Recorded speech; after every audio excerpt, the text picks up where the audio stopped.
My name is Ezra Ben Shalom, and I have lived in Los Angeles for most of my life. Before that, I was raised in Israel as a rabbi, dedicated to teaching God's laws and guiding people. The Talmud and Torah were my compass, shaping every aspect of my existence. My family too followed these teachings. However, everything changed on January 14th, 2016, a date that forever altered my life. It was Shabbat, a serene evening filled with the light of the candles and a sense of peace. Living with blindness for many years had deepened my connection to God. I felt the sacred words of prayer through my fingers as I recited them with devotion. That evening, the gentle glow of the candles seemed to amplify the stillness in my heart. But in an instant, everything turned to chaos. One of the candles was accidentally knocked over, and it set the tablecloth ablaze. In my panic, I tried to extinguish the flames, but my blindness left me unable to control the situation. Instead of quelling the fire, I inadvertently spread it further. Smoke quickly filled the house, choking every breath I took. My chest tightened, and an unbearable pressure consumed me. I whispered my final prayer, Shema Yisrael, Adonai Eloheinu, Adonai Echad. Then the world faded into darkness. This was no ordinary darkness. It was a void, a consuming emptiness that pulled my soul into the unknown. It was colder, deeper, and more silent than anything I had ever experienced. In that moment, I realized my journey was far from over. It had only just begun. When I regained awareness, I found myself in a vast, formless expanse. My blindness was familiar, but this new darkness pierced my very being. It felt as if I were suspended in an infinite void, unable to discern up from down or if there was any ground beneath me. Shadows flitted around me, their chaotic movements unsettling. I could sense their presence but couldn't see their forms. Gradually, the space changed. The gray darkness deepened to a foreboding red, and a searing heat filled the air, making it difficult to breathe. The shadows grew clearer, their faceless forms whispering incomprehensible words that echoed like ripples in my mind. Their voices carried an undeniable weight of anger and disappointment. Looking down, I saw my clothes in shreds, leaving me vulnerable and exposed. Fear gripped me as I realized I had no control over my movements. An unseen force compelled me forward, dragging me toward massive doors, each bearing inscriptions: Muslims, Buddhists, Christians, and more. These doors emanated an ominous energy, and behind each lay a mix of shadows and flickering flames. I was pulled toward the door labeled Children of Israel. Despite my struggles, I couldn't resist the force. The door swung open on its own, revealing an abyss of darkness and anguish. The sounds beyond it were haunting. Agonized screams, groans, and wails filled the air. As I stepped through, waves of searing heat engulfed me, and my soul felt as though it were being torn apart. At that moment, I understood. This was hell, and my journey through its depths had begun. What lay ahead was horrifying, a vast, bottomless valley filled with suffering. Screams pierced the air, and the groans of the tormented echoed endlessly. I saw countless souls, some familiar, others faintly recognizable, all bearing expressions of profound regret and despair. Many crawled on hands and knees, flames erupting with every movement, consuming their flesh without end. Others were crushed beneath massive stones, their agony etched into their faces. Looking at my own hands, I saw they too were engulfed in flames, my skin cracking and burning. Helplessly, I moved forward, compelled by the same unseen force.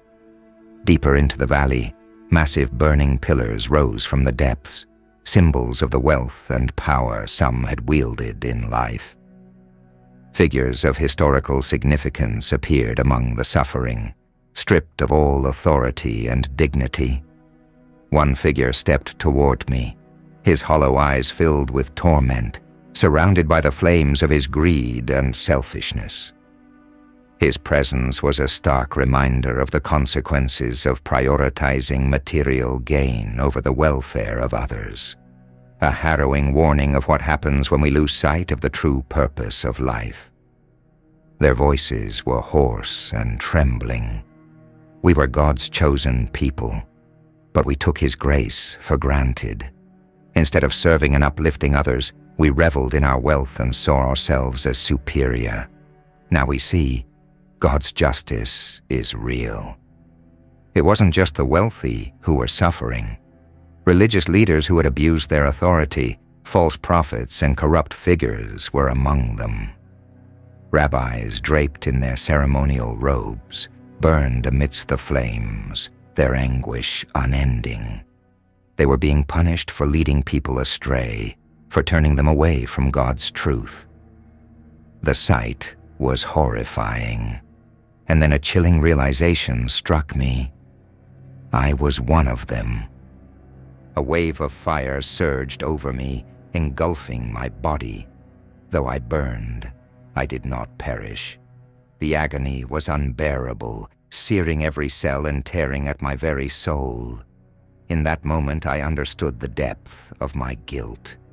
No matter how devout I thought I had been, I had rejected the Messiah, Jesus. I had ignored God's ultimate plan of salvation. The weight of shame and regret pressed harder than even the physical torment. As I continued deeper, the screams of souls filled the air, each cry saturated with sorrow and regret. We ignored Him, they wailed. We rejected the Messiah, and now we are condemned to perish here. If only we could return. I came to the edge of a vast cliff. Beyond it lay an even darker abyss, its depth unfathomable. The sounds emanating from it were far worse, cries of utter despair, voices that had lost all hope. On the jagged walls of the valley, faces were embedded, their hollow eyes locking onto mine as if accusing me of my own sins. These were the souls of those who had violated God's laws and misled others. Their torment was endless, their anguish etched into eternity. Despite the overwhelming despair, a question stirred deep within me.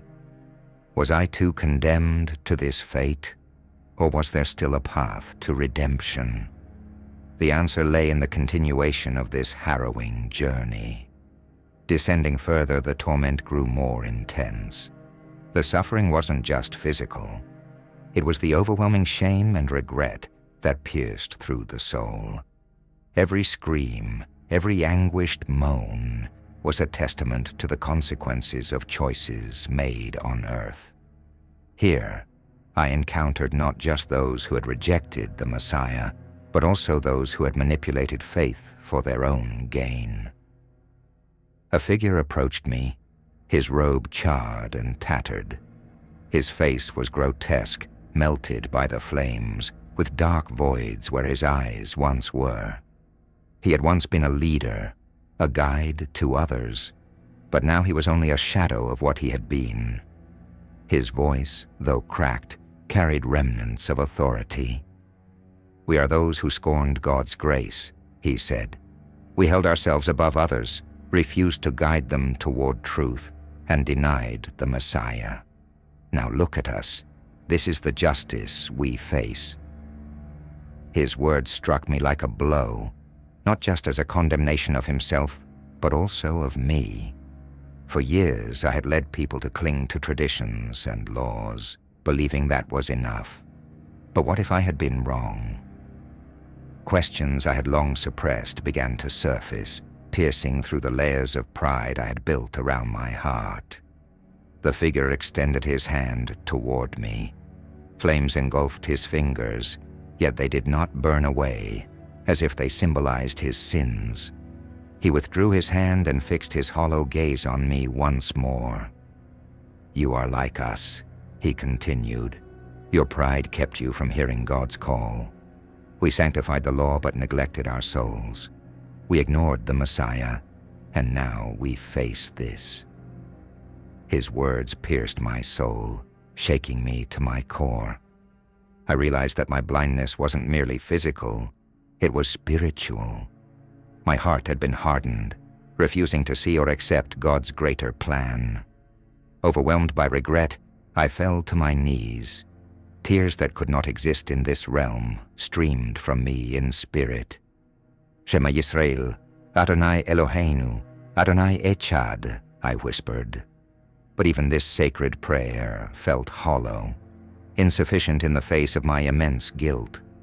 The figures around me began to fade, their screams still echoing in the void. I was left alone with my emptiness and the weight of my failures. The years I had spent believing I was deserving of God's love were revealed to be an illusion, a facade of self-righteousness. Completely stripped of pride, I collapsed, consumed by remorse. As I lay there utterly broken, a light appeared in the darkness. It carried a warmth that reached into my very soul, cutting through the despair. Was this God's final call to me, a last fragment of His mercy? In the suffocating shadow of hell's torment, this light was the only hope left, a faint reminder that even in the depths, redemption might still be possible. I believed everything was over, but at that moment, a light pierced through the overwhelming darkness. It didn't just touch my eyes, it reached deep into my soul, a warm, comforting, and redemptive light. Summoning every ounce of courage, I lifted my head to see the source of this light. Within it stood a figure unlike anything I had ever encountered. His presence was both commanding and compassionate, radiating an essence that revealed every sin, every mistake, and every regret I carried. Without needing an introduction, my soul recognized him. This was Jesus. Jesus approached me, and when he spoke, his voice was more beautiful than any sound I had ever heard. "I see the goodness in your heart, Levi," he said. "Your deeds have brought salvation to many families. Your prayers and help have strengthened their faith.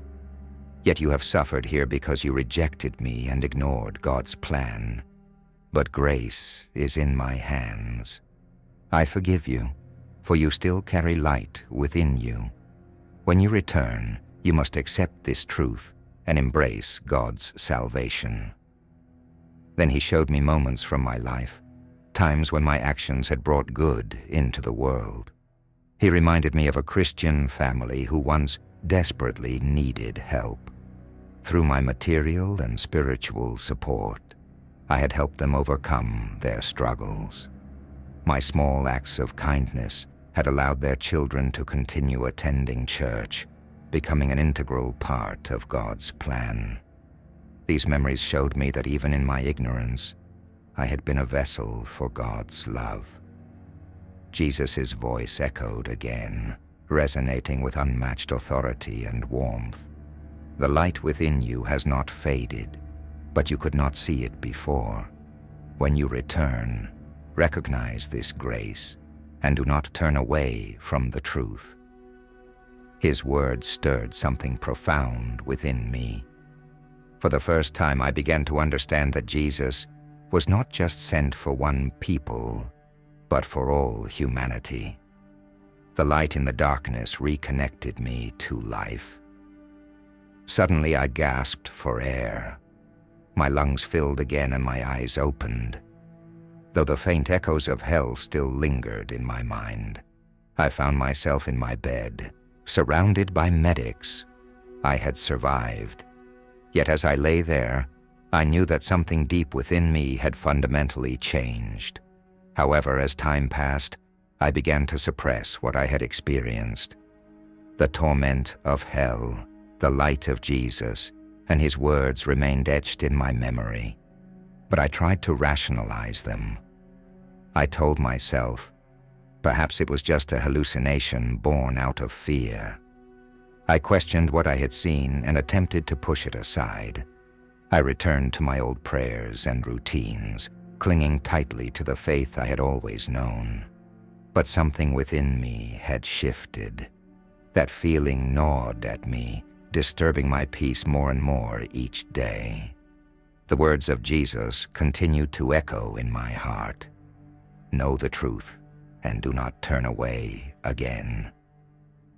One evening, as I immersed myself in my daily rituals, something extraordinary happened. Without warning, the familiar darkness of my blindness shattered. It was as though a veil had been lifted. For the first time in years, I saw light. Not just physical light, but something deeper, something divine. My hands trembled as I looked around my living room, taking in the world I had been shut out of for so long.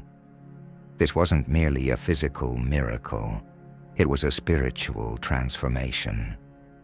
In the center of the room, like an echo of the light I had seen in that dark abyss, stood the silhouette of Jesus. His eyes met mine, not in judgment, but with an unshakable reminder of what he had shown me. In that moment, I understood that no matter how much I had resisted, I could no longer deny the truth. The restoration of my sight was not just physical. It was symbolic of a spiritual awakening. It was his message to me. You've taken the first step toward me. But you're still hesitant, Jesus said, his voice echoing in my ears yet resonating deeply within my soul. This is a sign for you. When you return, proclaim the truth. Do not turn away again.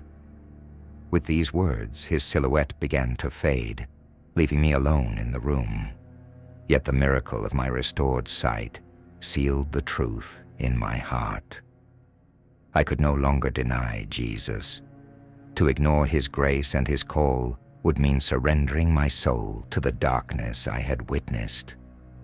After this profound event, I not only began to question my former faith, but also understood that I needed to embark on a new journey, a journey illuminated by both physical and spiritual light.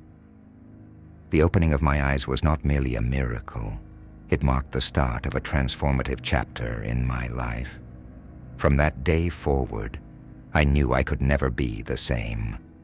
Leaving behind my pride, stubbornness, and rejection of the Messiah, I stepped onto a new path. I accepted Jesus as my Savior and felt an indescribable peace settle in my heart. It was as if a weight I had carried for years had been lifted, replaced by a calm assurance that I had found the truth. I began sharing my experiences with my family and grandchildren. At first, they were surprised, and some approached my story with skepticism. But as they witnessed my profound spiritual peace and the transformation in my life, something began to shift within their hearts as well. Patiently, I guided them, helping them to see the light and find their own paths toward truth. This journey was not just the conclusion of my old life, but the beginning of a new one. Through God's grace, I left behind my past mistakes and stepped forward into a future filled with light and purpose. I now understood that every moment of darkness can lead to the brightest light, a symbol of the truth to which God calls each of us.